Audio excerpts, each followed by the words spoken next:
চলে এসেছি 17ই জুনের রাশিফল নিয়ে। যে যোগটা চলছে সেই যোগটা হচ্ছে বিকম্ব যোগ। যারা জন্মগ্রহণ করছে তারা কুম্ভ রাশির শূদ্র বর্ণ রাক্ষসগণ অষ্টোত্তরী ও বিংশোত্তরী রাহুর দশায় জন্মগ্রহণ করবে। যদি কারোর মৃত্যু ঘটে সে মৃত্যুতে একবার দোষ পাবে।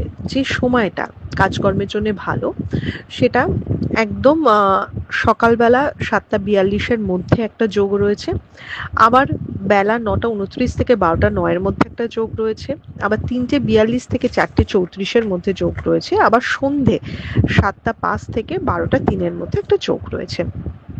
আপনি যদি মেষ রাশি মেষ লগ্নের মানুষ হন, কালকে আপনি লাল, মেরুন, কমলা এ ধরনের যে কোনো কালার ইউজ করতে পারেন। কালকে কিন্তু কোনো অর্থহানি বা টাকা বেশি খরচা হওয়া এই জায়গাটা কিন্তু দেখাচ্ছে। হেলথের জায়গা মোটামুটি স্টেবল দেখাচ্ছে, তবে চোট আঘাত দুর্ঘটনার প্রবণতা ফ্যামিলির বাড়ির কারো কিন্তু হতে পারে। আর যে কোনো কাজে একটু স্ট্রাগল থাকতে পারে বা একটু পরিশ্রম বেশি দিতে হতে পারে। এবার দিয়ে মোটামুটি একটা গড়পড়তা দিন হতে চলেছে, তবে কাজ কিন্তু হবে। আপনি যদি বৃষ রাশি বৃষ লগ্নের মানুষ হন, পিঙ্ক, ল্যাভেন্ডার যে কোনো হালকা কালার ইউজ করুন, ব্ল্যাক কালার অ্যাভয়েড করুন। কালকে কিন্তু খরচার জায়গা ভীষণভাবে বাড়বে, টাকা নিয়ে চিন্তা বাড়বে এবং কোনো ইনভেস্টমেন্ট একদমই করা যাবে না। প্রতারিত হতে পারেন, ভুল সিদ্ধান্তে ক্ষতি হতে পারে, এই জায়গাটা ভীষণভাবে দেখবেন। নিজের বুদ্ধিতেই চলার চেষ্টা করবেন এবং ধীর স্থিরভাবে চলার চেষ্টা করবেন। আপনি যদি মিথুন রাশি মিথুন লগ্নের মানুষ হন, লাল, সবুজ, নীল এ ধরনের কালার ইউজ করবেন। কালকে টাকা লোন বা ধার হতে পারে, বা লোন ধার নেওয়ার কোনো প্রবণতা বা একটা চিন্তা ভাবনা আপনার মধ্যে আসতে পারে। মিথুন রাশি কালকে কিন্তু খুব টেনশন করবে, যে কোনো কিছুতে একটু উত্তেজিত হওয়া, তাড়াহুড়ো করে করতে যাওয়া, ধৈর্য হারিয়ে ফেলা, এটা কিন্তু হবে। মিথুন রাশি কারো ধৈর্য নিয়ে কাজ করতে হবে। নিজের হেলথ এবং ফ্যামিলির হেলথও একটু গড়বড় হতে পারে, সেই দিকে খেয়াল রাখতে হবে। আপনি যদি কর্কট রাশি কর্কট লগ্নের মানুষ হন, তাহলে আপনি সবুজের উপর যে কোনো কালার ইউজ করুন। কর্কট রাশি কালকে কিন্তু ইনভেস্টমেন্টে লাভের মুখ দেখবে, একটা স্টেবল দিন হতে চলেছে। বিজনেসম্যানদের জন্য প্রচন্ড ভালো দিন। বিজনেসে নতুন গ্রোথ, নতুন আইডিয়া আসে এবং কাস্টমার মানে ইয়েটা আরো বেড়ে যাওয়া সেটা কিন্তু দেখাচ্ছে। তাই কালকে পার্সোনাল লাইফের সমস্ত কিছু সরিয়ে রেখে প্রফেশনাল দিকে মনোযোগ দেওয়া উচিত কিন্তু কর্কট রাশির। আপনি যদি সিংহ রাশি সিংহ লগ্নের মানুষ হন, কালকে লাল একদম ইউজ করবেন, কমলা ইউজ করবেন, মেরুন, বাদামি এগুলো ইউজ করবেন। কালকে কিন্তু জিনিসপত্র হারিয়ে যাওয়া বা জিনিসপত্র নষ্ট হওয়ার ব্যাপার রয়েছে। পার্সোনাল লাইফে প্রচন্ড আপস অ্যান্ড ডাউনস রয়েছে। পার্টনারের সাথে প্রবলেম ক্রিয়েট হওয়া, এটা কিন্তু ভীষণভাবে দেখাচ্ছে।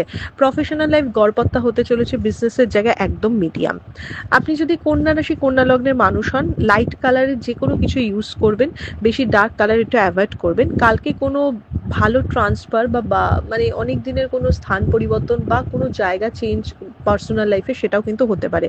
বেড়াতে যাওয়ার কোনো প্ল্যানিং প্রোগ্রামিং হতে পারে। কালকে কর্মক্ষেত্র যথেষ্ট স্টেবল দিন, দিনটাকে কাজে লাগাতে হবে, অ্যাগ্রেসিভভাবে কাজ করতে হবে। কালকে নিজের প্রাপ্য সম্মান নিজেকে আদায় করে নিতে হবে, মানে অল্পেতে সন্তুষ্ট হলে হবে না। আপনি যদি তুলা রাশি তুলা লগ্নের মানুষ হন, কালকে ঝগড়া ঝামেলার দিন। কালকে ডার্ক কালার সবসময় ইউজ করবেন, কালো ইউজ করতে পারেন, কোনো অসুবিধা নেই।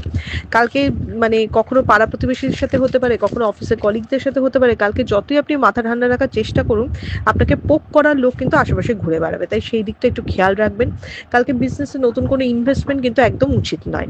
আপনি যদি বৃশ্চিক রাশি বৃশ্চিক লগ্নের মানুষ হন, তাহলে বৃশ্চিক রাশি লাল, কমলা এ ধরনের কালার ইউজ করবেন। কর্মক্ষেত্রে অশান্তির পরিবেশ সৃষ্টি হবে, কিন্তু আলটিমেটলি আপনার কিন্তু কোনো ক্ষতি হবে না যদি না আপনি সেটার মধ্যে পার্টিসিপেট করেন। কালকে লোক অনেক পোক করবে, কিন্তু আপনি নিজের জায়গাটা ধরে রাখবেন। নিজের কাজটুকু নিজে আমি করব, যেভাবে করার কথা আমি সেভাবেই করব। 10টা লোকের কথায় শুনবো না, 10টা লোকের কিছুর মধ্যে যাব না। যদি এই মেন্টালিটিটা থাকে তাহলেই কিন্তু বেরোতে পারবেন। কালকে লোক আপনাকে টেনে টেনে ঝামেলায় জড়াবে, আর আপনি না খুব বিরক্ত হবেন, মানে কেন করছে, কি জন্য করছে, এইসব ভেবে আপনি খুব বিরক্ত হবেন। বিজনেসম্যানদের দিনটা কিন্তু তুলনামূলক ভালো চাকরিজীবীর থেকে। আপনি যদি ধনুরাশি ধনু লগ্নের মানুষ হন, তাহলে লাইট যে কোনো কালার ইউজ করুন, হালকা লাল ইউজ করুন, মানে কালচে লাল ইউজ না করে হালকা লাল ইউজ করুন, সেটা ভালো হবে। শরীর স্বাস্থ্যের দিকটা ভীষণভাবে খেয়াল রাখতে হবে। পার্সোনাল লাইফ প্রফেশনাল লাইফ দুটো দিকে ভুল বোঝাবুঝির সৃষ্টি হতে পারে। কথা বুঝে শুনে বা চিন্তা করে বলতে হবে, কথার জায়গা যেন ঠিক থাকে। এবং ধনু রাশির কিন্তু কালকে ভীষণ অর্থ খরচা দেখাচ্ছে, তাই ফাইন্যান্সটা ম্যানেজ করবেন। আপনি যদি মকর রাশি মকর লগ্নের মানুষ হন, তাহলে আপনি কালকে একদম চোখ বুজে নীল, কালো, লাল এ ধরনের কালার ইউজ করবেন। নতুন কোনো কাজ শুরু হওয়া, নতুন কোনো কাজের সন্ধান পাওয়া, এগুলো কিন্তু দেখাচ্ছে। মকর রাশির প্রফেশনাল লাইফের থেকেও পার্সোনাল লাইফ কালকে কিন্তু একটু ডিস্টার্ব যাবে। কাছের মানুষের সাথে ভুল বোঝাবুঝি হয়ে দূরত্ব তৈরি হওয়া, হাজব্যান্ড ওয়াইফের মধ্যে আরো মতের অমিল বেড়ে যাওয়া, এটা কিন্তু দেখাচ্ছে। বিজনেসম্যানদের জন্য কালকে ইনভেস্টমেন্টের জায়গায় একদম ওকে, তবে রিস্ক ইনভেস্টমেন্ট করতে বারণই করা উচিত। আপনি যদি কুম্ভ রাশি কুম্ভ লগ্নে মানুষ হন, কালকে কালো ইউজ করুন, মেরুন ইউজ করুন, কালকে শত্রুদের দমন করতে পারবেন, কালকে শত্রুদের মানে মানে ভালো করে ম্যানেজ করতে পারবেন, কালকে ক্ষতি কেউ আপনার করতে পারবে না, নিজের দমে কাজ করবেন, নিজের মতো করে কাজ করবেন। পার্সোনাল লাইফের জায়গা অনেক বেটার দেখাচ্ছে, অনেক ভুল বুঝাবুঝি মান অভিমানের পালা মিটে যাবে, জাস্ট একটু হেলথের জায়গাটা দেখবেন, হেলথের জায়গা কিন্তু খুব ভালো দেখাচ্ছে না। আপনি যদি মীন রাশি মীন লগ্নের মানুষ হন, তাহলে আপনি লাইট কালারের যে কোনো কালার ইউজ করুন, হালকা হলুদ ইউজ করুন, সাদা ক্রিম এগুলো ইউজ করুন। কালকে সব কাজ নিয়ে একটা ইনসিকিউরিটিতে ভুগবেন, হবে কি হবে না একটা দোনামোনার মধ্যে থাকবেন, তাই যতটা এফোর্ট দেওয়ার কথা ততটা হয়তো দিয়ে উঠতে পারবেন না, একটু আলসেমি বাড়বে, পার্সোনাল লাইফে ঝামেলা ঝঞ্ঝট বাড়বে, তাই ফোকাসিংয়ে কিন্তু একটু অসুবিধা হবে। তো মীন রাশির কালকে কিন্তু মাথা ঠান্ডা রাখা উচিত। এটা ছিল মেষ থেকে মীন রাশির একটা ওভারঅল রাশিফল। আপনাদের দিনটা শুভ হোক।